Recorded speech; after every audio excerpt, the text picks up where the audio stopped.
بسم الله الرحمن الرحيم. إلهي يا رحمن إلهي Olúwa wa Ẹlẹ́dàá wa lónìí lọ́la àtúndé bá ti máa dé o. Olúwa wa dákun mọ́sá ṣàánú wa kó yọ́nú sí wa. Ètò yìí ni ètò wa ní Rawdatul Abrar, Allahu ma'ana. Lásìkò yìí gbogbo wa là ń ṣèrántí fún bàbá Alhaji àgbà àfà gbogbo ayé Maulana Sheikh Muhammad Kamaluddin Habibullah bin Musa Al-Adabi. Ọlọ́mọ́sà bá kí bàbá Alhaji àgbà fún bàbá sọ̀lẹ́kùn ìyànà fún bàbá Alhaji àgbà àtàwọn àtàfà àwọn Sheikh Tajul Adabi rahimahumullahu ta'ala rahmatan wasi'a. Bàbá kí bàbá gẹ̀wọ́n o, àwọn ọmọ kí bàbá Alhaji àgbà, àwọn àfà àwọn òbí wọn, àwọn olólùfẹ́ wọn tí wọ́n bá wọn ṣe pọ̀ lójú ọ̀nà tó ọlọ́mọsà yọ́nú sí wọn o. Lọ́dún tá a wà yìí 2019 tá a wà yìí báyìí ni bàbá Alhaji àgbà pé ọdún 13 tí wọ́n ti lọ lè bá Ọlọ́run ọba. Gbogbo alápapọ̀ ẹja rántí bàbá pẹ̀lú àdúrà. Allahumma naqqihi minadh-dhunubi wal khataaya kama yunaqqa ath-thawbu al-abyadu minad-danas. Olúwa bá kí àfà wa o, àánú táfà wí ní bá fi bá àfà wa lò. Olúwa dákun gbogbo tí ń jẹ́ ìnira lọ́dọ̀kùn mọ́jọ́ ká àfà wa o. Gbogbo àwọn àdàbíyà jákèjádò ayé àná ti bàbá Alhaji àgbà o. Gbogbo mùsùlùmí jákèjádò ayé àná ti bàbá Alhaji àgbà o. Pàápàá jùlọ gbogbo àjẹmọ́ wa ní Rawdatul Abrar àná ti bàbá Alhaji àgbà o. Ọlọ́mọṣà kí àfà wa o. Àwọn bọ́lá àlùbáríkà Alhaji àgbà fi bẹ́ lọ́hùn. Gbogbo àwa tá à ń gbọ́ wa lásìkò tá a wà yìí, Ọlọ́run dákun má fara ni wá. Afọlá ìṣẹ̀dá rẹ tí Ọlọ́run bá ṣẹ̀dá bàbá Alhaji àgbà tó sì dáàbò rẹ̀ bò wọ́n, táburú kankan ò ṣe wọ́n. Ọlọ́run dákun má fàbúrú ṣe gbogbo wa náà. Eléyìí ni ìrántí ẹni rí bàbá Alhaji àgbà tí wọ́n ti lọ lè bá Ọlọ́run ọba tó wá pọ́dún 13 lásìkò tá a wà yìí. Ọlọ́run bá yọ́núsà àfà wa yọ́núsà àfà wa náà. Àwọn ọmọ kí wọ́n ti pọ̀ tí wọ́n ti lọ lè bá wọn. Bàbá Alifa Tana bẹ́ẹ̀, Sheikh Safiyullah, bàbá Sultan Mufassirin bẹ́ẹ̀, bàbá wa níwájú àgbáyé bẹ́ẹ̀, bàbá wa Salahuddin Lila bẹ́ẹ̀, bàbá wa Musa Akpọ̀ Alumata bẹ́ẹ̀, Akpọ̀ Kagi bẹ́ẹ̀, Siwa Ali Olùkádé bẹ́ẹ̀, gbogbo wọn bẹ́ẹ̀. Ọlọ́mọsà yọ́nú sí wọn o. Wala amina, wala amina. Abdul Mumini lápapọ̀ wọ ẹja fún ẹja parapọ̀ kí kúlú huwallahu mẹ́ta ládá tàbárí ń bẹ̀ ayọ̀ǹda rẹ̀ fún bàbá wa Alhaji àgbà Sheikh Muhammad Kamaluddin Habibullahi bin Musa Al-Adabi. Ọlọ́mọsà bá mú ládá rẹ̀ bá wọn tánà fi ń ṣe plédé wípé àwọn ti bàbá wa Alhaji àgbà pẹ̀lú àdúrà lójoojúmọ́ là máa ṣàdúrà wọn. Àmẹ́lẹ́ yìí tún yàtọ̀. Àyájọ́ òní ni wọ́n pé ọdún 13 tí wọ́n lọ lè bá Ọlọ́run ọba 18 December 2005 ní bàbá Alhaji àgbà kú. Ọlọ́mọsà bá kí bàbá Alhaji àgbà wala amina. Ẹ̀dá kan jájọ kí lápapọ̀ bismillahir rahmanir rahim. Qul huwallahu ahad Allahu samad lam yalid walam yulad walam yakul lahu kufuwan ahad. Bismillahir rahmanir rahim. Qul huwallahu ahad Allahu samad lam yalid walam yulad walam yakul lahu kufuwan ahad. Bàbá Abdul Mumini ó ti pé mẹ́ta bí àkókò kan ní. Bismillahir rahmanir rahim. Qul huwallahu ahad Allahu samad lam yalid walam yulad walam yakul lahu kufuwan ahad. Amina. Bẹ́lá tó dábàá Khalifatul Adabiyyin adama Allahu hayatahu àti gbogbo tí ń jẹ́ gbogbo Alhaji àgbà lápapọ̀.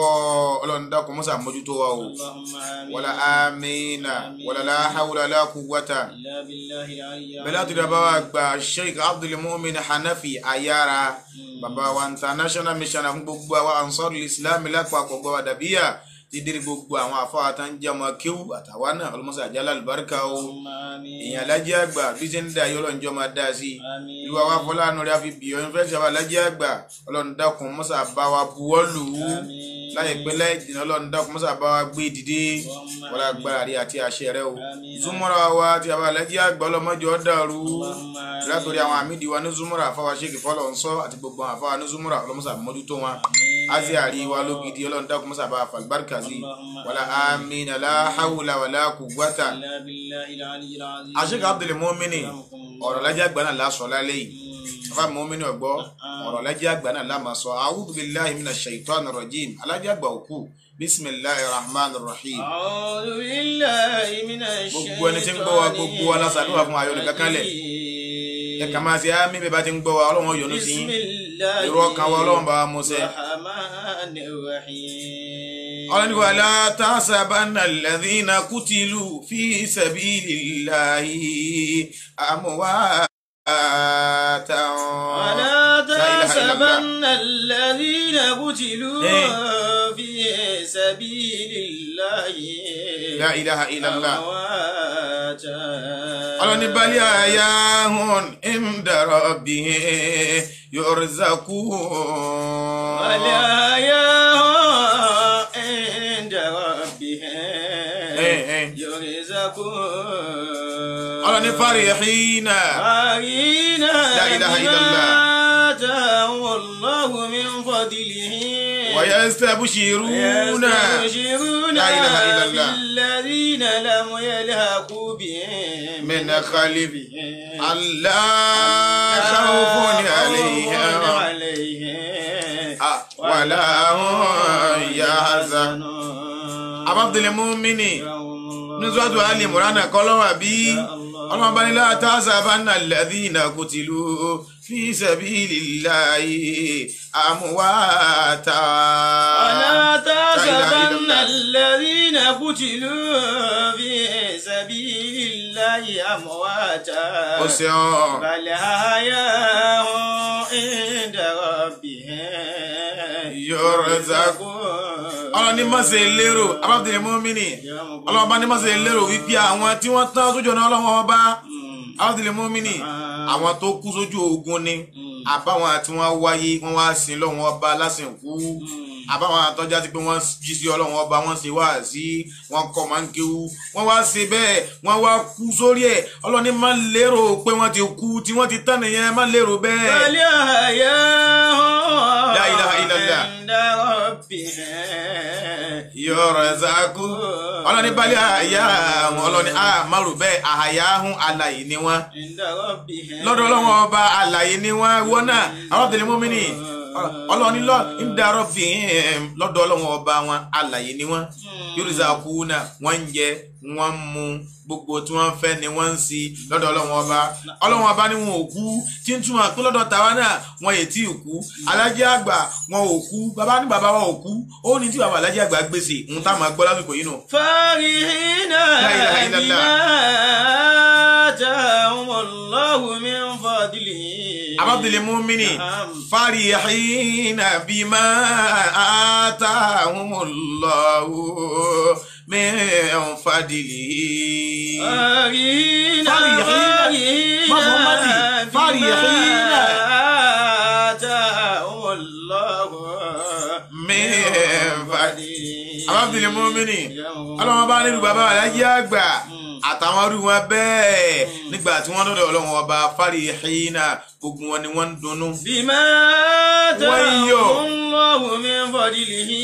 àwa bí wọ́n pé kí ló fà dùnnú kí ló fayọ̀ kí ló fọpẹ́ nígbà tí a ti kú tán wọ́n ní bima atahumullahu min fadlihi nítorí ntọ́lọ̀ wọn bá fún wọn nínú ọlá rẹ̀.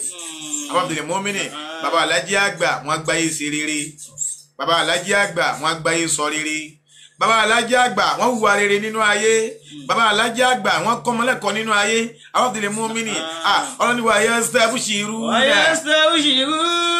ọlọ́ni a tún wọ́n fún nírò billadhina lam yalhaqu bihim min khalfihim ọlọ́ni gbogbo àwọn tí wọ́n ti kú nínú àwọn ọmọ wọn àtàwọn ọmọ kéwú àtẹbí àtàrà àti mùsùlùmí wọ́n mọ̀ wá fún wa nírò wípé la khawfun alayhim wala yahzanun.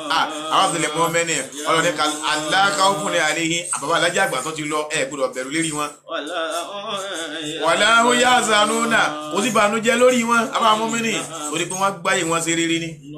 bàbá aláfẹ́ sọ̀rọ̀ alájà àgbà ọ̀rọ̀ pọ̀ tá a sọ àbábá mọ́ mẹ́ni àwọn àfa wa fi hàn wá nu wọ́n fi hàn wá bẹ̀ nílé kéwú ọ̀rọ̀ tí gbogbo tí bá ń gbà alájà àgbà lónìí yìí àbábá mọ́ mẹ́ni kana maktuban àbábá mọ́ mẹ́ni ó ti wà ní kíkọ àṣekà tẹ̀lé mọ́mí náà gbọ́ kí mo wí fọ́ ó ti wà ní kíkọ nínú tíra àwọn wọ́n jẹ́ yìí wá wọ́n ní laqad nabagha sheikhu muhammadu kamaluddin al-adabi fi ulumi al-arabiyya fi hadathati sinihi wọ́n ní bàbá alájí àgbà táwọn ròyìn fún wa yìí bàbá alájí àgbà wọ́n ti jinlẹ̀ àwọn mọ́mí náà gbọ́ wọ́n ti jinlẹ̀ sínú àwọn ìmọ̀ lárúbáwá àbá àwọn mọ́mí náà gbọ́ fi hadathati sinihi láti kékeré wọn ni wọ́n ní bí yàn bá sẹnu sámúsámú àbọ̀ gbọ́ láti kékeré ó ti máa sẹnu sámúsámú ọgbọ́n mọ́mí ni láti kékeré bàbá alájí àgbà ti gbọ́ kéwúyé láti kékeré bàbá alájí àgbà ti gbọ́ lárúbáwá yé gbogbo tí jẹ́ ìran àmọ́ tí ń bẹnu lárúbáwá tó so mọ́ pátápátá àti kékeré bàbá alájí àgbà ti mọ́ àwọn ọmọ inú ọgbọ́ wọn náà bàbá alájí àgbà tẹ́tún wá rí o wàrúzí kọlfàṣọ́hátù fil khitabati wal muhadara bàbá tún wá dára hàn mọ́mí náà gbọ́ fil khitaba bí bàbá bá báyàn sọ̀rọ̀ wọ́n dára hàn wọ́n ní wíwúkú yìí wal muhadara bí bàbá bá fẹ́ present lecture mọ́mí náà gbọ́ tí wọ́n fẹ́ ṣe wáàsí láàrin àwùjọ ni àbí láàrin gbogbo àyíká yìí bàbá dára hàn bàbá ò ní wíwúkú yìí bí wọ́n bá sọ Yorùbá bàbá sọ tí wọ́n wí bí wọ́n bá sọ alárúbáwá bàbá sọ tí wọ́n wí kódà bí bàbá wa tó sọ èbó náà wọ́n fún mi ní bàbá sọ tí wọ́n wí orúsí kọlifàṣọ́hátù wọ́n bùn bàbá wọ́n bùn wọn ní kíyàn dálá hàn bàbá wa alájí àgbà dálá hàn fil khitabati wal muhadara bàbá ń sọ̀rọ̀ fún yàn ni wọ́n ń ṣèdánilẹ́kọ̀ọ́ wá sí ni wọ́n ń ṣèdánilẹ́kọ̀ọ́ ẹ̀kọ́ ní kíláàsì ni bàbá dálá hàn. salamun ala ọlọ́mọba akẹ́rẹ́ jágbà ọlọ́mọba akẹ́rẹ́ bàbá alájí àgbà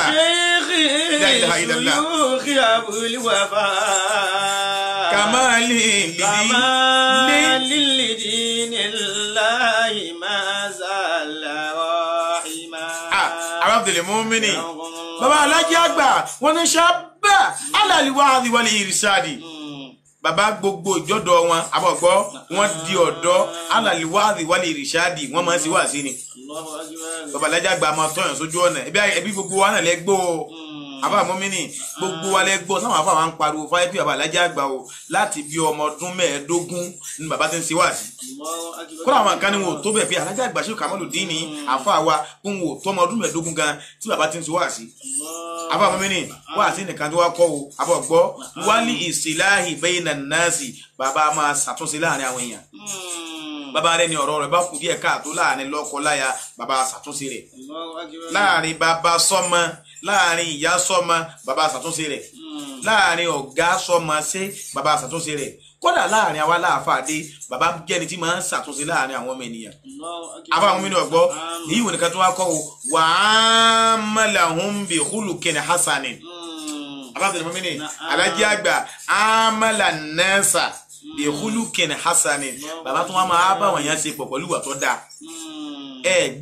gbọ́nú tàn rí pé bàbá gbàyàwó yàn amala nasa bi khuluqin hasanin àbọ̀mí náà gbọ́ ìkúlù kẹ́nẹ̀ hasanin alájí àgbà wọn bá wọn yàn ṣe pọ̀ pẹ̀lú ìwà tó dáa bàbá ọgbàyàwó yàn àbọ̀mí ni bàbá ni àáfàá tí ò ní kéta ọ̀ngbọ́n bètè ń kà bàbá ni àáfàá tí ò lábòsí bàbá ni àáfàá tí ò ṣe gbájú ẹ̀ bàbá làáfàá tí ò bọ́ ní tí ò ní igi lórí ẹ̀ ṣàṣepọ̀ àbọ̀mí náà gbọ́ amala nasa bi khuluqin hasanin abọ̀gbọ́mẹ́ni bàbá bá wọ̀nyàn sí dáadáa ìwà dáadáa ń bẹ lọ́wọ́ wọn abọ̀gbọ́mẹ́ni kọ́dà kí wá sí wà nìkan o wà sífàtín mahamuda wasifatin mahamudatin gbogbo ìwé yìí lámẹ bá lára bàbá gbogbo ìwà tó dáa gbogbo ìwà tó dáa gbogbo ìwà tó dáa ni àfa mọ́mìnì fọlọ́wọ́n bá ní ẹ gbàgbé tá a bá gbàgbé nílùú Ìlọrin lódìdí mọ́sálásí jimá ńlá ní ọ̀rọ̀ ti dàrú nílùú Ìlọrin àwọn wẹ́ni tí ó bẹ̀ lóhun tó lóhun fi ṣàtúnṣe gbogbo tá a tọ́ dàrú Lájí Àgbà nìkan lọ́wọ́ náwó pé èmi pé Ọlọ́run mọ́sàwọ́lá pé èèyàn fi gbáyà mẹ́kan àyà obìnrin olóbìnrin rí yàtọ̀ fún ìyàwó mi gbogbo tí ni wọ́n là ń lọ rìn yìí ọlọ́mọsà àkákò fún wa àbámu mi ní ìnira kákò àràfà kàkàkù tó náwó máa ń gbà náà kálukú ń wojú ara ní fi ajíkàmárù àbámu mi ní ọgbọ́ ọdún yá ojú ọ̀rọ̀ bàbá ní pẹ̀lú ògùn Ọlọ́run kí ká tó túká kó ní Ansarul Islam tá a wà yìí òjò ọ̀pọ̀ wá délé ni bisimilayi kuluwala ẹ̀yọ̀ kan mọ́ mẹ́ni òjò sí rọ̀. Salamun àlìgbàgbé Lájí Àgbà gbogbo ìwà tó dá ara Lájí Àgbà láti máa bá. kamali lidini ilahi ma zala rahima. abáfilẹ̀ mọ́ mẹ́ni Lájí Àgbà kana khabiran fi idarati shu'uni nnasi. Aba mumini bí nira bá bá ọmọ ènìyàn bàbá Lájí Àgbà wọ́n ti sọ pé bá wọn bára bá ní ọmọ ènìyàn bàbá Lájí Àgbà wọ́n ní ara ní àwọn náà bínú ọmọ ènìyàn bá dùn bàbá Lájí Àgbà inú wọn tún wọn máa ń dùn sí gbogbo nǹkan ọmọ làkejì wọn. Bàbá wa Lájí Àgbà bọ́ nínú ọ̀rọ̀ wọn rí pé ká rí tẹni tó dáa kí bàbá wa bá nújẹ́ sí ìròyìn wọn kọ́ lè yóò. Abá àwọn mínú ọ̀gbọ́ fi idarati shu'uni nnasi gbogbo tí máa ń ṣẹlẹ̀ sọ́mọ ènìyàn ẹ bá Lájí Àgbà ń bẹ̀ pé lágbájọ́ dáa fún bàbá lọ́wọ́ mẹ́. Ẹ lọ lọ́rin gbogbo lílù lọ́rin gbogbo etí ń jẹ́ àwọn akọ̀wé nípìlẹ̀ àfàmọ́mínì nípìlẹ̀ ọ̀pọ̀lọpọ̀ wọn àfàmọ́mínì ọ̀pọ̀lọpọ̀ wọn ni bàbá Lájí Àgbà nírègùn lérí wọn bí yóò kéwú lọ́dọ̀ wọn yóò lọ léèwé wọn àfàmọ́mínì bí yóò kéwú lọ́dọ̀ Lájí Àgbà yóò lọ léèwé wọn àfàmọ́mínì Lájí Àgbà kódà wọn ti jẹ́ khabiran fi idarati shu'uni nnasi wa imalati qulubihim ilal khairi àbọ̀ gbọ́ Lájí Àgbà gbogbo ọkàn ọmọ ènìyàn wọ́n mú wá darí ọkàn wa lọ síbi orí Lájí Àgbà ni ẹkún obìnrin lé o ọgbà ẹgbẹ́ àmọ́ mẹ́rin qada rabbuka alla ta'budu illa iyyah. Àwọn Abdul Mu'min bàbá Lájí Àgbà la ilaha illallah wọ́n jẹ́ àtúntà pé wọ́n máa ń darí ọkàn àwọn ènìyàn wọ́n máa darí ọkàn àwọn ènìyàn lọ síbi tí ó jòrè fún wa ọgbàgbé ni bàbá ní nínú orin tí wọ́n kà nínú orin àfa onílámíà wà ní wájú ilé khamurata nǹkan ta fata. wájú ilé khamurata nǹkan ta fata. kayfa yas'a fi junun man aqal. la ilaha illallah. bàbá Lájí Àgbà la ilaha illallah. Bàbá Lájí Àgbà wọ́n máa darí ọkàn àwọn ènìyàn lọ síbi tí ó jòrè fún wọn láyàtà lè kíyàmà. Wọ́n ní ẹ tọ́jú òbí yín ẹ ṣàánú ẹni tí ó ní ẹ rárá yín lọ́wọ́ ẹ gbọ́dọ̀ mutí mọ́ ẹ gbọ́dọ̀ ṣe ṣìnà mọ́ kọ́dà wà látúbà dírí tẹ̀fùsíra ọgbà gbogbo ní ẹ gbọ́dọ̀ nánà àpà Lájí Àgbà túbọ̀ ẹ̀ fún wa afáwọn mímú ọgbọ́n ni bàbá Lájí Àgbà túbọ̀ ẹ̀ fún wa pé ẹ mọ́ ṣẹbọ agbólẹ́nu wọn tán tó ẹ̀ kúrán dé fún ẹ̀ fún wa pé làyé ní àṣírákítà làyé àbàtọ́nà àmàlùkà afáwọn mímú níta Lájí Àgbà ti láyé ni o mímú ọ̀wá gbọ́ sọ wá ní pàbàmbárì ń bẹ̀ bàbá là ń sáré fún Lájí Àgbà Lájí Àgbà tó ṣe bẹ́ẹ̀ bàbá ń bá rí ní tẹ́tún wá sí ni pé rọ̀bá àjìyàlà àbáwọn mẹ́ni rọ̀bá àjìyàlà bàbá rí àwọn èèyàn gidi nínú àwọn èèyàn àwọn ọ̀tọ̀nkùnú nínú àwọn èèyàn bàbá rí wọn. Salamun àjìyàlà bàbá rí àwọn èèyàn wọ́n sọ náà àrìjàlà bàbá sí àwọn èèyàn jiná abájọlẹ̀ mọ́mẹ́nì gbogbo àwọn sáńtúrì àkọ́kọ́ nínú àwọn ọmọ kíwà Lájí Àgbà wọn lọ jámíà àwọn mọ́mẹ́nì bàbá ní bàbá oníwàásí àgbáyé tòsítòsí ni wọ́n wà ọgbẹ́nu tiwa bẹ́ẹ̀ amẹ́jẹ́ ń wí bẹ́ẹ̀ bàbá ló ń wàásí àgbáyé tòsítòsí làwọn wàásí àgbáyé wà ní ọmọ kíwà Lájí Àgbà àmọ́ ẹ lọ lè wádìí ẹ lọ lè wọ́tàn gbogbo àwọn ọmọ kíwà Lájí Àgbà àbọ̀ ọgbọ́n mẹ́nì tí ogun wọn wá ya ẹkùn wọ́n ya kìnìún nínú mímọ̀ wọn lọ jámíà kankan alájà àgbà náà jámíà gbogbo ma wọn. kamali lillahi ma bàbá ń sọ̀rọ̀ fún alájà àgbà wọn tọ́ sí ni àrà fún wọn ẹ̀tọ́ wọn là ń fún wọn. La ilaha illallah.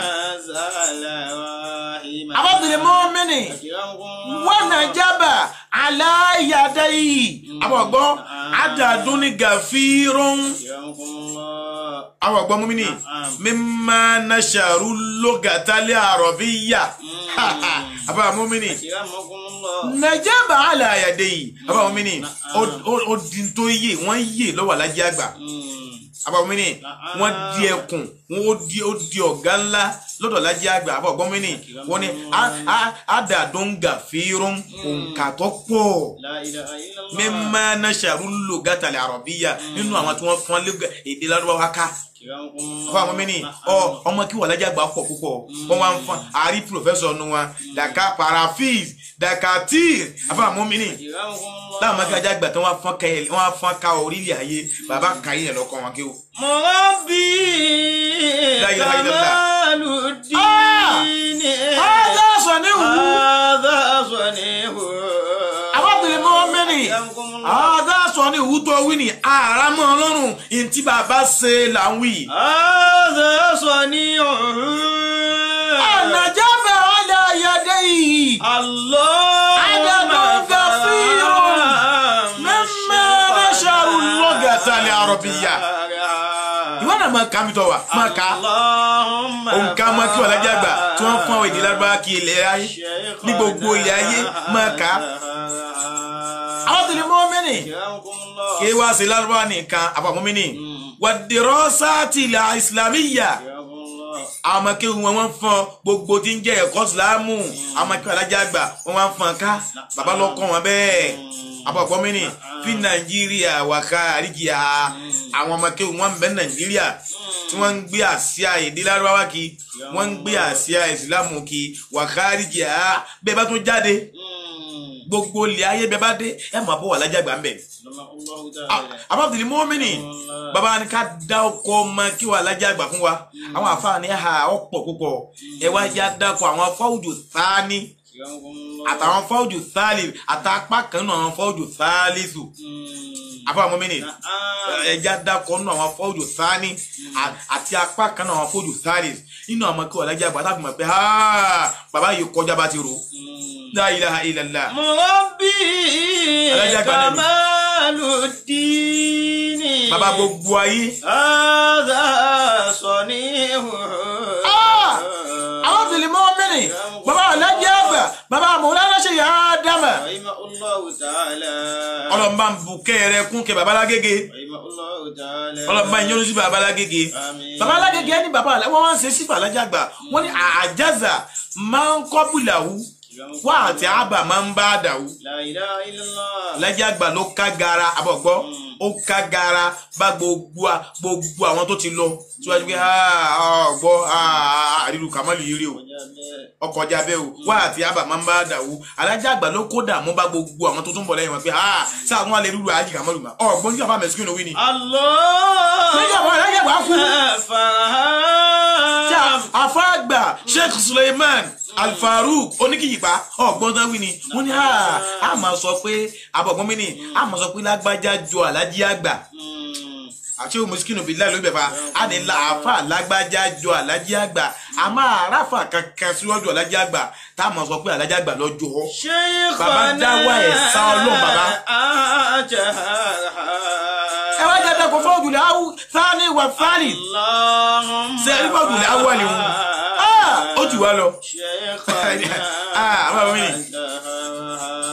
Bàbá ní ká máa dákọ̀ àwọn ọmọ kí wà lájẹ́ àgbà tí wọ́n yé tẹ́fì máa pé àpárọ́ mọ́ wọn nínú fọ́ọ̀dù sáni àti sáàlì apá kan náà sáàlìsù Aba Mu'mini aláàkọ́kọ́ ẹja dákọ̀ bàbá wa Sheikh Yakub Aláwọ̀ Aba Mu'mini ọ̀gbọ́ Sheikh Yakub Aláwọ̀ ńlá nílùú Ìlọrin yìí náà ni ó ṣe ní mẹ́ni Aba Mu'mini àfáànù Sheikh Yakub Aláwọ̀ ńlá nílùú Ìlọrin yìí ọmọ kí wàjà àgbà ni.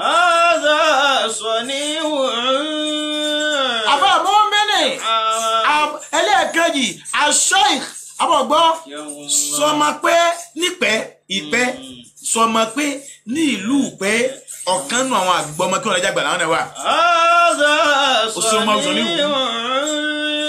Ẹlẹ́kẹ̀ẹ́ta bẹ́ẹ̀ ni bàbá wa Sheikh Abdullahi Oníkìyìpá àfọ Oníkìyìpá ẹlẹ́kẹ̀ẹ́ta nu ọmọ kí wọ́n lọ́jà gbà láwọn náà.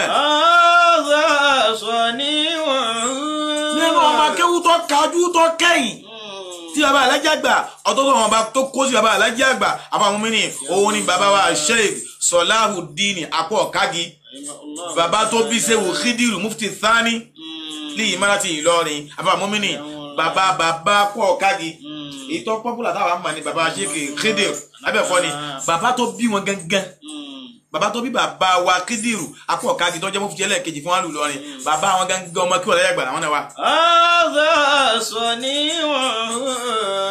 Abdul Mumini ẹlẹ́ẹ̀karùn-ún orí bàbá wa Sheikh Sharafuddin Agaka ọmọ kí wọ́n lẹ́yà gbà láwọn náà. Sẹ́ẹ̀mọ̀ wọn abáwọn mẹ́rin odi márùn-ún fún àwùbí ṣe ń kà wọ́n. Ẹlẹ́ẹ̀kẹfà orí bàbá wa Sheikh Musa Alfanla Alomata ọmọ kí ọba làwọn náà. Ẹlẹ́ẹ̀keje nínú ọmọ kéwù bàbá Sọ̀níwù bàbá àbámúmínì òun ni bàbá wa Sheikh Khidir Salahuddin Apọ̀ Kági Al-Mufti Thani ní Ìmárátì Ìlọrin bàbá Apọ̀ Kági ọmọ kéwù bàbá náà. Abdul Mumini ẹlẹ́ẹ̀kẹjọ amúmínà gbọ́ bọ́lọ̀ ti gbé gbọ́ wọ́n pọ̀ jù báyìí lọ o àmọ́ bọ́lọ̀ ti ń gbé wá fún mi ní ìrora jù fún yín o ẹlẹ́ẹ̀kẹjọ òun ni bàbá wa Sheikh Abdulrahman Salahuddin abamini bàbá wa al-Murshid al-Awwal li jama'ati Ansari Islami bàbá wa lílì lánàá bàbá tó gbọ́ gbogbo èdè bàbá wa tó gbọ́ gbogbo èdè tí wọ́n á jẹ́ ìmámù màlẹ́ tàná àwọn àfáànù bàbá wa lè látàwí gbogbo ara gbọ́ bẹ́ẹ̀ pé bàbá wa Àgbàlagége Maulana Sheikh Adam ọmọ musa kẹ́ Àgbàlagége sẹ́ lọ musa yọnu sí Àgbàlagége nígbà tí Àgbàlagége fẹ́ dá mọ́ríkàsì ilẹ̀ bá a ti gbọ́ gbogbo ayé gbogbo ẹnìkan kan tako nínú àwọn tí wọ́n pè pé wá rẹ̀ mí lọ́wọ́ abọ́gbọ́mẹ́nì tí wọ́n jọ filẹ̀ rẹ̀ bàbá wa àgbà Sheikh Salahuddin Sheikh Abdulrahman Salahuddin bàbá wa ń lè la pẹ̀lú gbogbo ọ̀pọ̀lọpọ̀ mọ́ wọn ni ìmọ̀ alájà àgbà àlùbáríkà ajá àgbà ni.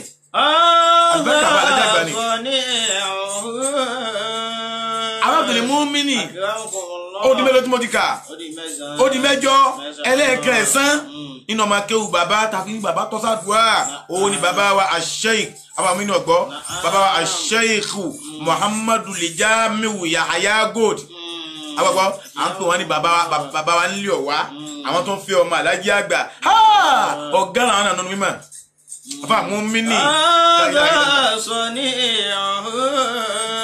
ẹlẹ́kẹ̀wá nínú ọmọ kéwù bàbá òun ni bàbá wa Aliyu Olúkadé ajánásí bàbá làwọn. Abdul Mumini bàbá Olúkadé wọ́n bá wọnú wá sí tẹ́mọ̀ bàbá tọ̀kọ́ kan tẹ́mọ̀ gbọ́jà bàbá gbé àyà kan àtọ̀ kankan lọ́hùn ó ti máa gbéná sí bọ̀ Kùránì ń bẹ ní agbárí wọn gbogbo àwọn nùsùsùlẹ̀ àdàbí àbọ̀gbọ́ gbogbo nùsùsùlẹ̀ àdàbí yà gbogbo tí ń jó orin ẹlẹ́kọ̀ọ́ níbẹ̀ lágbà bàbá wa Olúkadé Sheikh Ali Olúkadé agbákàlájà àgbà ni. Abdul Mumini àmọ́ wa kà wọ́n pọ̀ táyọ̀ gbà wá láti máa dákọ̀ wọn nínú àwọn ọmọ kéwù bàbá kó tó wá kan bàbá wa àgbà Sheikh Abdulrahimi Aminullahi oníwàásí àgbáyé Abdul Mumini ọmọ kéwù bàbá làwọn náà tó gbogbo wọn. Abdul Mumini àgbáyé la ilaha illallah àgbáyé bóyá bí bàbá wa gbóhùn wá sí àgbáyé nìkan lọ́nà bá fún ọ̀làjà àgbà ní ọmọ kéwù ni ẹgbẹ́ àwọn láti kà síwájú àti kàyẹ̀ bí èèyàn mẹ́ẹ̀ẹ́dógún àwa sì wá dọ̀kun wá sí àgbáyé kó wá jẹ́ mú wá sí àgbáyé nìkan lọ́nà fún ọ̀làjà àgbà àwa là ń torí rẹ̀ ẹ̀rántí bàbá ó tóbi ojú bẹ́ẹ̀ lọ. mo bí Kamaluddin bàbá alájà àgbà ọlọ́mọ sábà yọ sí bàbá ọlọ́mọ àṣẹ kò kẹ́ ẹ̀ fún bàbá. Abdul Mumini bàbá wọn ní wàásù àgbáyé àwọn ni múrísídù ẹlẹ́ẹ̀kejì National Mission Ansar Islam ẹlẹ́ẹ̀kejì bàbá wọn wàásù àgbáyé ọlọ́mọ sábà kẹ́ wọn bẹ́ẹ̀ náà ni bàbá wa àgbà Sheikh Mustapha Oníyagí. Aba mumini baba wa qati won nasi li shaykhina ali alamati li adabi baba Alhaji Àgbà baba Oníyangi ha Ọlọ́run sábà kí abo Oníyangi náà aba mumini gbogbo àwọn tí ń dákọ̀ yìí àtàfà àwọn tá pè ní Alhaji Àgbà àti gbogbo àwọn kéwú yìí gbogbo wọn tí ń bẹ nínú sàárè lọ́dọ̀ Ọlọ́run ọba àtàfà àfà wa Maulana Sheikh Tajul Adabi Ọlọ́run sábà kí ogun wọn lápapọ̀ aba mumini ọwá tán síbẹ̀ bàbá àmọ́mọ́ àgbà nílùú Ìlọrin ẹ̀já ṣe ṣéwù wallahu yasimuka minan nasi la takhafu daraka wala takhsha wala hawla wala quwwata bàbá àmọ́mọ́ àgbà náà ọmọ kí wà Alhaji Àgbà ni wọ́n Abdul Mu'minin bàbá wa grand kadi former grand kadi bàbá Sheikh Abdul Muttalib Hanbali nílé agbójúlógún Ìlọrin ọmọ kí wà Alhaji Àgbà ni wọ́n bàbá wa Alhaji Zakariya Saad bàbá mi ní ọgbọ́n ọmọ kí wà Alhaji Àgbà ni wọ́n bàbá wa Dr. Abdul Latif Ahmad Adékílékún ọmọ kí wà Alhaji Àgbà ni wọ́n bàbá wa anta nabiyyu Muhammadun wa ka'annama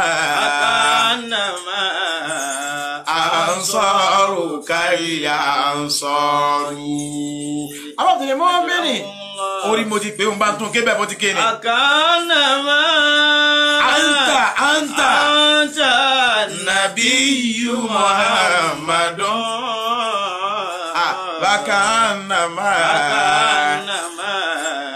ansaru kali ansaru barakallahu fi najamiya Abdul Mu'minin kò tán síbẹ̀ bàbá wa Professor Musa Adétúnmábí ọmọ kí bàbá Alhaji Àgbà ni wọ́n bàbá wa Sheikh Abdul Hamidi Olóhùnyìn ọmọ kí Alhaji Àgbà ni wọ́n bàbá wa Sheikh Al-Imam Yakub Aliagan ọmọ kí bàbá Alhaji Àgbà ni wọ́n bàbá wa Sheikh Abdul Ganiyi abọ̀kúnmú ní ọ̀gbọ́ bàbá Professor Abdul Ganiyi Agaz Ọládòzù ọmọ kí Alhaji Àgbà ni wọ́n àwa kà wọ́n bẹ́ẹ̀ Aba Mu'minin bàbá wa àgbà àfa wa àgbà lórun tò ní tìràn yìí kódà bàbá Alhaji bàbá wa ọgbọ bàbá wa Mu'minin àfa wa àdúrà gbà ọmọ kí Alhaji Àgbà ni wọ́n Sanusewu ọmọ kí Alhaji Àgbà ni wọ́n àfa àbòtó ọmọ kí Alhaji Àgbà ni wọ́n àfa bàbá ọmọ Musa ọmọ kí Alhaji Àgbà ni wọ́n Aba Mu'minin ọwọ́ kan àfa wa àgbà tó wọ́n á lé gbogbo ẹ̀ lérí Aba Mu'minin ọgbọ òun ni bàbá wa tán bọ́tọ̀ ń bá wọn jókòó àfa wa àgbà international missioner Sheikh abọ̀gbọ́ al-alimul allama Alhaji Abdul Mu'minin Hanafi Ayara jaddadallahu sultanahu Abdul Mu'minin àwọn ní national missioner wa báyìí al-murshidul aam lil jama'ati ansaril islami ọlọ́mọ́sá wọ́n Alhaji Àgbà yẹn ní sísọ akanama bàbá lọ́wọ́ àkàlà kí Alhaji Àgbà ọ̀pọ̀ èmi gangan ọmọ kí o bàbá ni mí ọmọ kí Alhaji Àgbà ni mí adúpẹ́ àwa bá babaláyé agbẹ́ ẹ̀kọ́ lẹ́nu bàbá Aba Mu'minin ọmọ kí bàbá lòun náà gbogbo yìí tẹ̀ ń gbọ́ mi ọmọ kí Alhaji Àgbà lẹ́yìn náà àǹsọ̀ wákà ànàmá láìlà ọlọ́run dákun mọ́sá kí àfa wa pọ́dún mẹ́tàlá lónìí Aba Mu'minin tamani kí ló fẹ́lẹ́ yìí àfa wa pọ́dún mẹ́tàlá lónìí tí wọ́n sílẹ̀ lọ lè bọ́ ọlọ́run ọba lọ́ba ayọ́nùsá àfa wa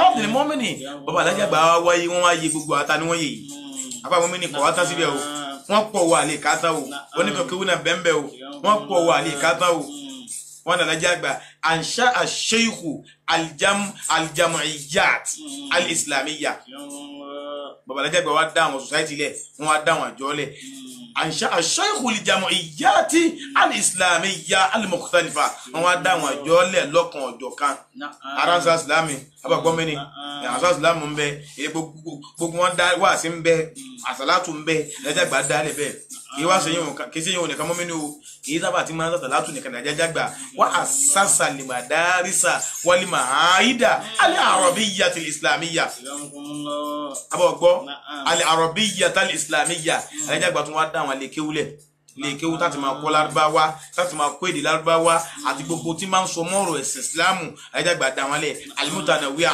lónìí ìrànràn tí ọjọ́ ra wọn àwọn mi náà gbọ́ nígbà bàbá wa dá tí wọ́n lẹ̀ wọ́n ní wà lájà gbà gàyẹ́rà nizama ta'limi al-arabiyyi wal islami bàbá lájà gbà wá dé wọ́n wá chẹ́ǹjì bá a ti máa kọ́ ẹ̀kọ́ ìsìlámù bá a ti ń kéwu jọ́hún bàbá lájà gbà wọ́n á gbé sí tìgbàlódé ọmọ ṣe kọ́ sínú tí ìlàjẹ́ wí bẹ́ẹ̀ gàyẹ́rà nizama at-ta'limi al-arabiyyi wal islamiyyi al-qadimi fi biladi Yorùbá ọmọ mi ni àjàgbà wa yí bá a ti ń kéwú tẹ́lẹ̀ tá a máa kéwú lẹ́lẹ̀ a máa kéwú pẹ̀lú wàhálà àjàgbà wa yí wọ́n á dé wọ́n á yí padà ọwọ́ mi ni wọ́n ní fi wákìtín kánà tagyiru fi zamban wa jarimatan àsìkò tálájà gbà ṣe ń ta wí àsìkò tó já kébì yẹn bá ṣe gbogbo àwọn àfa ayé nígbà náà ni wọ́n kà á sẹ́sẹ́ wọ́n kà á sí pé kírímínà lẹ́nu tó dán rẹ̀ wò bàbá ni wọ́n lẹ́kùn má lájà gbà wọn ò torí kàkà lẹ́kùn mọ́ wọn.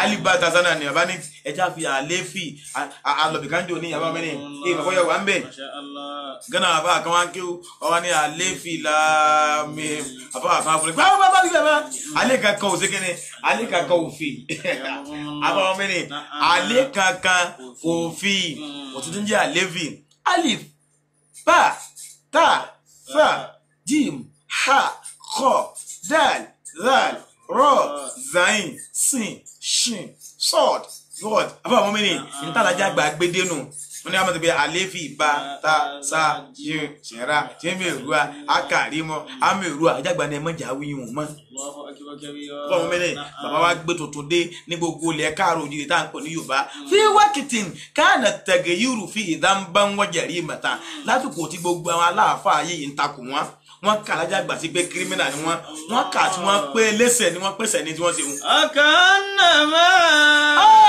Olúwa bá kí àfa wà dákun. Anta nabiyyu Muhammadun. Baka anama. Olúwa o mọ́sà wọlé lájà gbà ṣàánú wa o. Ansọ́rù kálí ansọ́. Àbá mọ́ mẹ́lẹ̀ gbogbo ayé ló lẹ́kọ̀ọ́ mọ́ lájà gbà nítorí ẹ̀. Bàbá wà lórí ọ̀pẹ̀ ilé wọ́n sì ń jábọ́ nítorí pé wọ́n gbé ìmọ̀ àgbà ló dédé gbogbo ayé lọ́wọ́ takùn wọn àfàwọn mẹ́ni wọ́n á nígbà tó padà yá sọ́ra ṣẹ́hù mathalan yuhtada bihi ntí bàbá alájàgbà wa dálẹ̀ ká gbá chọ́ọ̀kì mú ká jòkó lórí àga ká máa fi àlùbátà sá bàbá wa padà wá dẹ́n tí gbogbo ayé wa ń wò kọ́ sí àbọ̀ mẹ́ni yóò kíta dàbí wọ́n wá ń kọ́ sí alájàgbà wọ́n wá ń kọ́ sí wọn yẹ dákun gbogbo wọn ti ń kéwú nísìnyí tí wọ́n máa lo bọ́ọ̀dù ẹ sọ fún mi níbi wọ́n ti ń kéwú tí wọ́n máa jòkó lórí àga ẹ̀nà ọlọ́run ó kulẹ̀ ẹ̀nu àbọ̀ mẹ́ni ọgbọ́ wọ́n ní wọ́ta àfárá bíi jẹ̀míwù máa ṣeré yìí gbogbo àwọn àfáà tí wọ́n bá alájàgbà ló gbà tá àfárá bíi jẹ̀míwù máa ṣeré yìí gbogbo àwọn àfáà tí wọ́n bá bàbá ló gbà pọ̀ gbogbo wọn làwọn náà wá tún wá rìn ní bàlájàgbà tirẹ̀ àwọn náà wá ń kọ́ ọmọ wọn ń ké wọn ò lo àléfì má wọn ò lo bá tàṣà james rasimi òwúra wọn ò lo mọ́ àwọn náà wá dẹ́n ti ń lo alif bá tá fà nílẹ̀ káàró òjìdí nílẹ̀ Yorùbá àbámọ́ mẹ́ni àwọn náà dẹ́n ti ń jòkó lórí àga wọ́n dẹni tí ń wọ uniform wọ́n dẹni tí ń gbá chọ́ọ̀kì mú láti fi kọ́ ọmọ lójú bọ́ọ̀dù.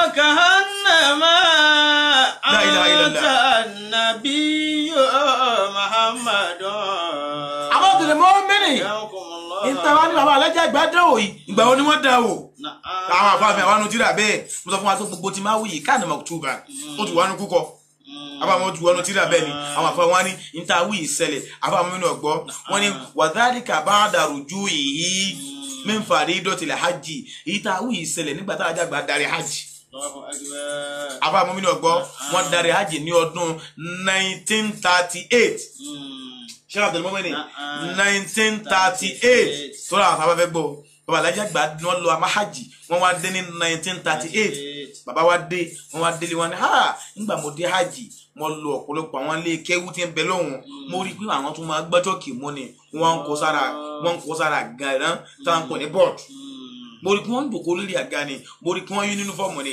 bàbá wa kó irú ìṣesí náà láti ilẹ̀ ládùúgbò wọn wá kó wá Nàìjíríà wọn kó wálẹ̀ Yorùbá gbogbo ayé lọ́ta kù wọn 1938 nígbà náà lọ́hùn. Akanama ansọ́rù kálí ansọ́rù. Akanama oṣù ọba àwọn mẹ́ni ansọ́rù kálí ansọ́rù. àwọn obìnrin mọ́ mẹ́ni ọlọ́ba akẹ́wà láyé àgbà olùwà ẹ̀rù sáfà wa o àti gbogbo àwọn àfọ ayé lápapọ̀ aláwọ̀ dúdú ni aláwọ̀ funfun ni ọlọ́mọsàbà kẹwọn. àwọn ọmọdé mọ́mìnì àwa ni alájà àgbà ṣe ń tọ́ da púpọ̀ nínú ìsìlámù pàápàá jùlọ nínú èdè lárúbáwá pàápàá jùlọ fúnlẹ̀ yorùbá àbá mọ́mìnì àwọn àfọwọ́ ni wàmẹ́nì àti istilahati àbọ̀gbọ́ wọn nínú àwọn àtúnṣe alájà àgbà ṣe nínú èdè lárúbáwá nínú kí ó tà ń ké ń kárò jírí nínú sẹ́ẹ̀rì tálájà àgbà ṣe fún wa ń bẹ̀ wọ́n ní anáwó wọ́n ní ẹ̀rí alájà àgbà ni àṣà àfòsúlán dirasatan litalamid alájà àgbà ni wọ́n kọ́ dá alájà àgbà wa dé wọ́n wá dá kíláàsì ilẹ̀ tí kọ́ mọ́ ọmọ àjòkó nínú kíláàsì kọ́ ọmọ akẹ́kọ̀ọ́ abọ̀gbọ́n mi ni alladhina fi mustawa dirasi wahidin pé ẹ̀yin tó bá jáde pé kéwu tẹ̀ ń kéjọ ọjọ́ kan náà tíra tẹ̀ ń jọ ń kéjọ ọjọ́ kan náà dèdè tẹ̀ ń ké àwùjọ jẹ́bà kan náà alájà àgbà wa dá kíláàsì fún wọn. àkọ́kọ́ tọ́kọ́ sínú wọ́n dá kíláàsì fún kálukú tó yá kíláàsì wẹ́yà àwọn àbájá kíláàsì méjì iye tó wulẹ̀ òun lè jẹ́njọ́ òun wọn ní kíláàsì òṣèlú lákọ̀ọ́kọ́ àbí ẹ̀kọ́ ni. ẹlẹ́ẹ̀kejì bàdá bìnákìlì tàlàmìdì annajihina min fasilin ila fasilin fi nihayati kulli amin. bàbá tún wá bẹ̀rẹ̀ lẹ́yìn yìí nígbà wọ́n dé lọ́dún tá a wí wọ́n tún wá bẹ̀rẹ̀ láti máa promote ọmọ kọ̀ọ̀kan. àbọ̀gbọ́ nákìlì tàlàmìdì najihina gbogbo ọmọ student tó bá ti pass nínú àwọn akéwù wọn bàbá wa promote wọn min fasilin ila fasilin fi nihayati kulli amin láti kíláàsì kan lọ sí kíláàsì míì nígbẹ̀yìn gbogbo ọdún. àbáwọn mẹ́ni wọ́n promotion dé bá wọn bọ́mọ tí ó bá fẹ́lì àbáwọn mẹ́ni ó di mélòó ó di méjì. ẹlẹ́kẹta asidarọ̀ shahadat al-ilmiyya litalamid alájà àgbà tún wá ní ní ìwọ̀n tí tábẹ́ o asidarọ̀ shahadat bàbá ní tí wọ́n máa tún wá dá ìwé ẹ̀rí lẹ̀ pé ká máa fún àwọn ọmọ kéwú ní ìwé ẹ̀rí pé àti kéwú tán o ẹ̀tún wá gba ìwé ẹ̀rí gbà tá a fún yàn màjálà wọn súnmọ́ra ni bàbá mi náà gbọ́ bí ìgbà táwọn fún yàn ní ṣàhádà sàtúkẹ́tì náà ní ọwọ́ àti havla wọn àfọmọ́ ṣàhádà bàbá tó ṣe bẹ́ẹ̀. ajá mi àti dókítọ́rù nígbà ọ̀lẹ̀ ó ṣeun. ìyá mọ̀ fúti àlìwà ẹ bá parí dádì yóò gba ṣàhádà ẹ bá parí thanawi yóò gba ṣàhádà gbogbo àwọn àbá tí wọ́n dákọ́ lẹ̀ gan gbogbo wọn ṣàhádà wọn bẹ abáfin ilé mọ́mìnì ó di mélòó tí mo ti kà ó di mẹ́ta ọlẹ́kẹ̀rin abáfin ajagbọ̀ tún wá dákẹ́ bẹ̀ yín wọ́n ní kọ́ọ̀mọ̀ ṣéèkù bí tẹ̀síjìlì asmáì tàlámì bàbá tún wá máa kókò àwọn ọmọ sínú rẹ́dísítà níjọ́ tí gbogbo ayé ò tí gbọ́ngbọ́n rẹ́dísítà alájà àgbà tí máa kọ́ ọkọ̀ sí rẹ́dísítà gbogbo wálé kí wà bí òwò ọmọ wa máàkì rẹ́dísítà billahi al-azim wallahi tallahi àásù bàbá ń bẹ báyìí tán fi máàkì rẹ́dísítà báyìí àbá àwọn mẹ́rin nígbà tí a bá ń bẹ ní abarapá sámsámsámsám kọ́dánù àbá àwọn mẹ́rin kọ́ọ̀mọ̀ ṣẹ́yìnkù bí tẹ̀síjìlì asmáì tàlámì bàbá wa ní rẹ́dísítà fáwọn ọmọ akẹ́kọ̀ọ́ tó bá wálé kéwú àjágbà ní rẹ́dísítà fún wọn ó ní mélòó mọ́mìnì ó di mẹ́rin. ẹlẹ́karùn nínú gbogbo àwọn àǹtí alájàgbà ṣe fún wa nínú lókà rọ̀bíyà papọ̀ ayú nílé káàrọ̀ òjèrè wọn ni khassa kulla marhalatin wa fasilin bí kutubin abọ́gbọ́ muqarrara mu'ajjala bàbá tó wá ní specific tírà specific books bàbá wa láwọn tí ìwé ọ̀tọ̀ọ̀tọ̀ láláyé ìjọ̀kan fún kíláàsì kọ̀ọ̀kan ẹni tẹ́ wà ní primary 1 wọ́n ní tírà tí wọ́n ń lò ẹni tẹ́ wà ní primary 2 wọ́n ní tírà tí wọ́n ń lò primary 3 wọ́n ní tírà tí wọ́n ń lò JS1 wọ́n ní tírà tí wọ́n ń lò JS2 tẹ́ DSS bàlájà àgbà ti gbé kalẹ̀ nù pé ẹ má jọ jọra wọn o tírà kálukú ò sí kẹ́ni kò jọra wọn tí wọ́n ní sílábọ̀sì nù. akahannama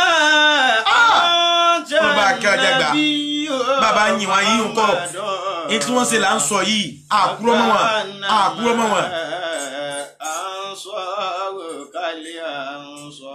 àwọn tó lè mọ wọn mẹ́rin ó di mélòó ó di márùn ẹlẹ́kẹfà àwọn tó lè mọ mẹ́ni nínú àwọn tí bàbá ṣe kí wọ́n fi tọ́ sí yíyìn tàbí tọ́ kálukọ́ máa ṣàdúrà fún wa àwa ni àyájọ́ òní ni wọ́n pé ọdún 13 tí wọ́n ti lọ lè bá lọ́wọ́ ọba ẹlẹ́kẹfà nù tí wọ́n ṣe òun ni iktirahu nidhami abọ́gbọ́ iktirahu nidhami imtihanati dawriyatin muntazimatin bil idafati ila imtihanati akhir sanati dirasiyya dìrọ̀síyà bàbá tún wá dá wọ́n tún wá dá exam lẹ̀ pé ọmọ kọ̀ọ̀kan mọ̀ sí exam láti kíláàsì kan lọ sí kíláàsì kejì ọ̀kan ní sàdédé promote o ìwọ̀n nìkan tó wá kọ́ o ẹni tó wá jẹ́ pé ó tún wá parí ọdún pé a tún wá parí ọdún ó bẹ́ẹ̀ abẹ́ parí ss3 o táǹkì ní valisa sanawi àbíkọ́ máa jẹ́ rọ́bì àsánáwì ńgbà náà àbáwọn mẹ́rin kó tún wọ́n rẹ̀ sáàmù padà yẹ.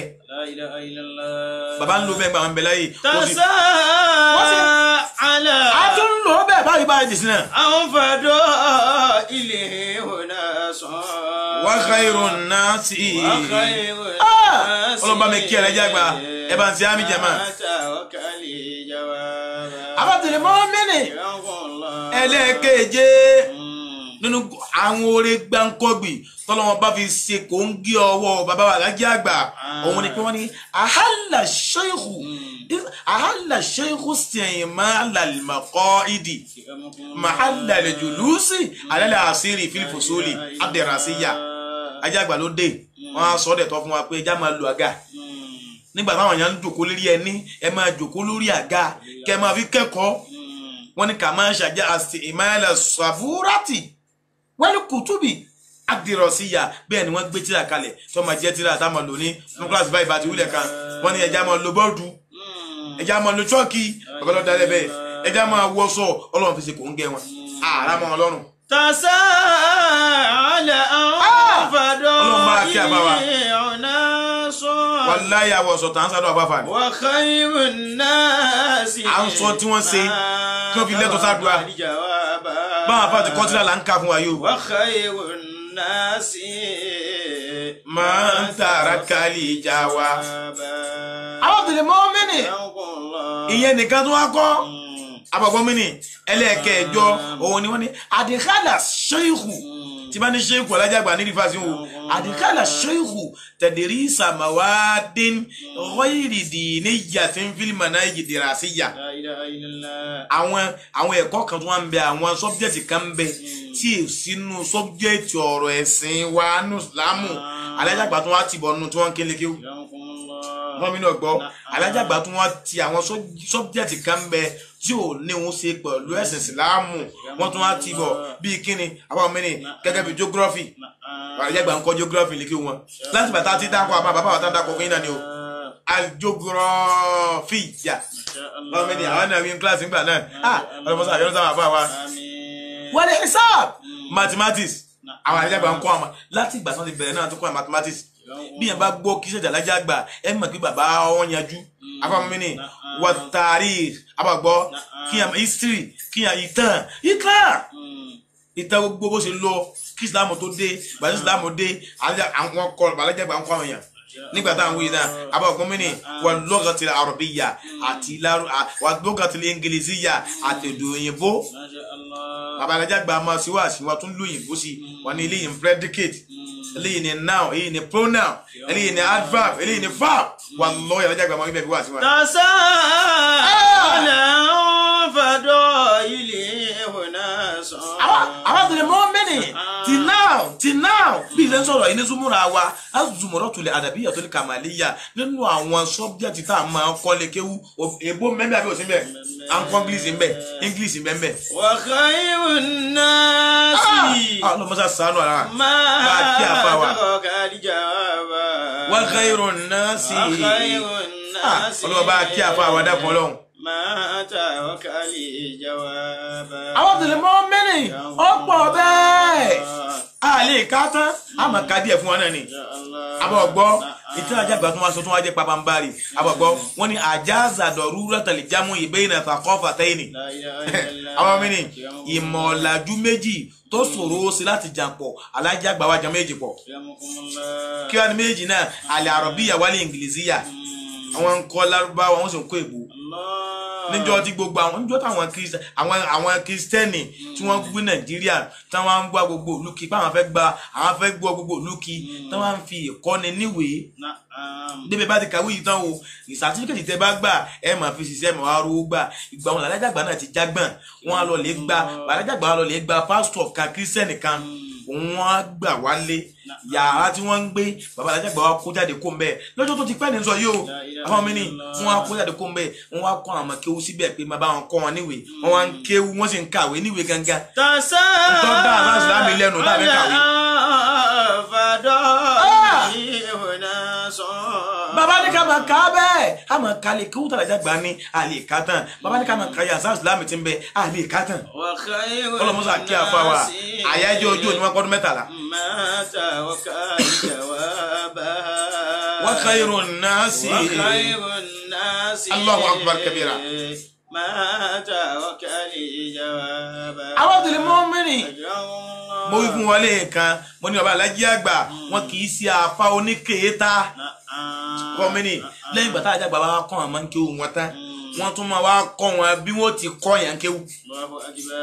ọgbọ́n mi ni nílé kéwù náà làlájà gbọ́ ti máa kọ́ àwọn ọmọ kéwù wọn bí yàn ti máa kọ́ yàn kéwù bẹ́ẹ̀ mi ti kọ́ yín tẹ́ ẹ̀yàn yìí o bó lẹ́yìn ló ti máa kọ́ yàn bó bàbá alájà gbà tí wọ́n rí bó wọ́n ṣe rìn bẹ́ẹ̀ bá gbọ́ pé irú àyín náà wà nínú àwọn àfa zumura ní zumura wà lọ rí à ń jẹ́ àfa ń bẹ́ẹ̀ ọwọ́ alájà gbà wọn ti gbà á bẹ́ẹ̀.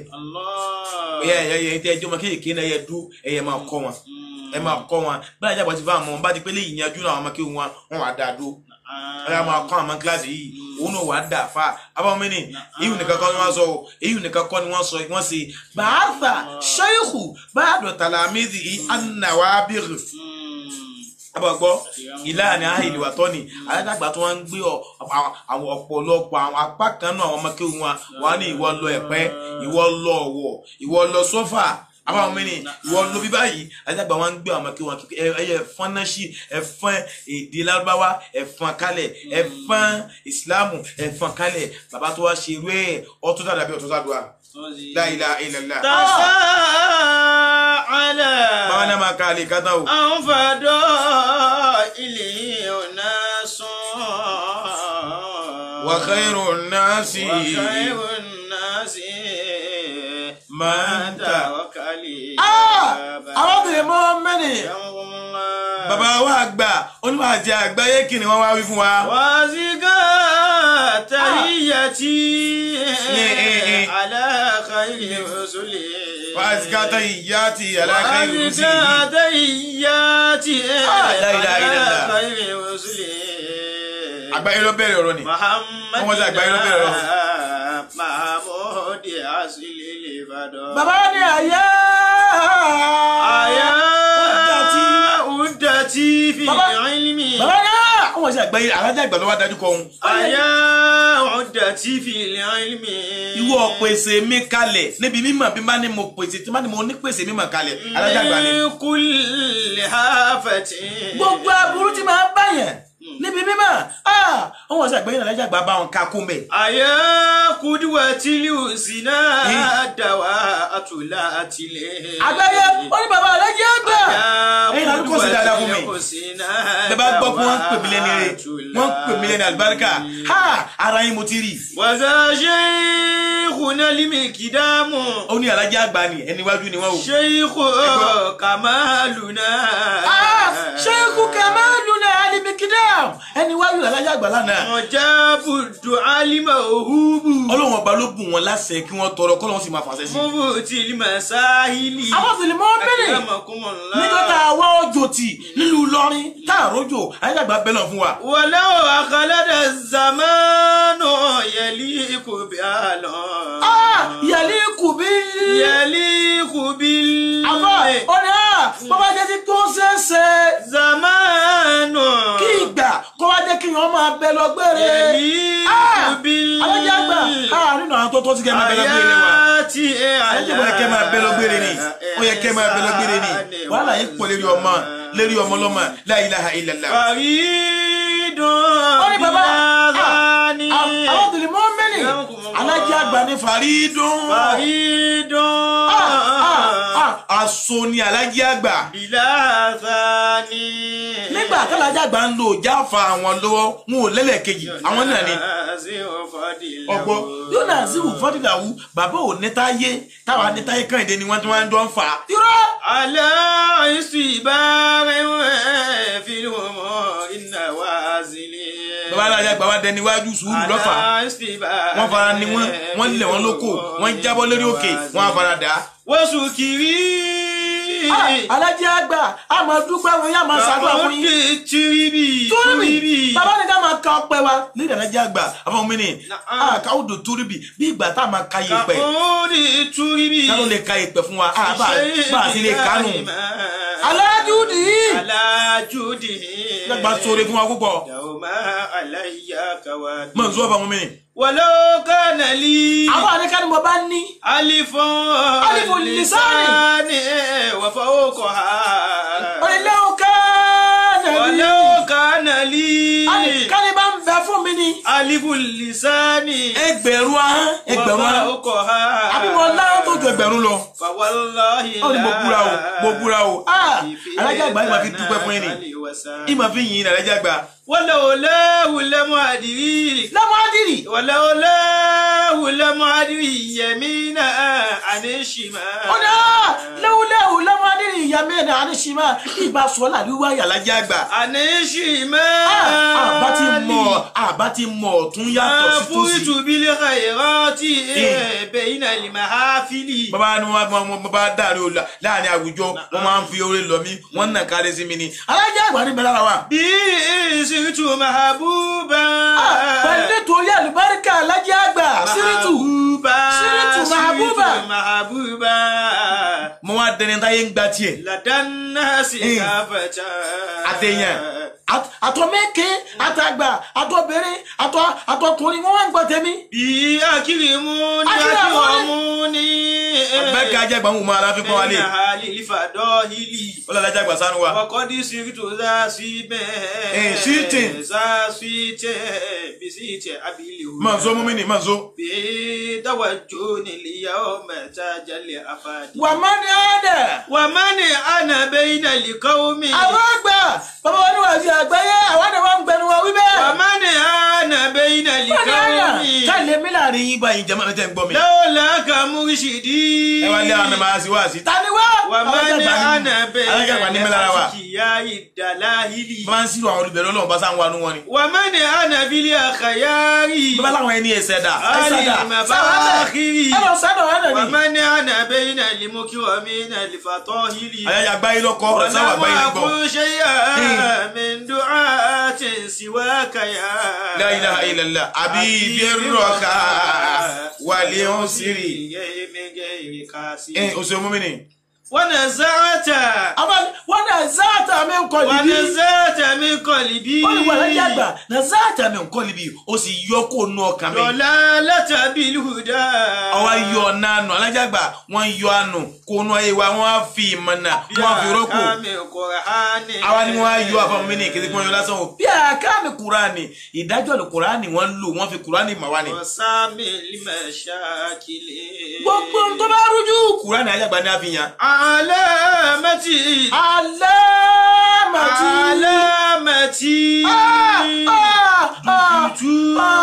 alájàgbà tó kọ́ wa ní mọ̀ nánu. gbogbo ọmọ wa gbogbo fàárí wa gbogbo akọ wa alájàgbà náà ni olúwa bá kí àfa wa yàtọ̀ báwọn náà.